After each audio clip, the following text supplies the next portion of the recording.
know you could be the winner if you really wanted to, right? But the problem is you keep playing that what if game. What if it don't work? What if I fail? Nah, flip it. What if it does work? And what if you win? Then what? You're gonna be sitting there happy, right?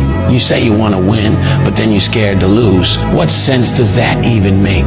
Look, you can't talk about wanting to win and then be scared of the risk. That's not how this works. If you lock in, keep your head down and stay focused on the vision, how could you not win?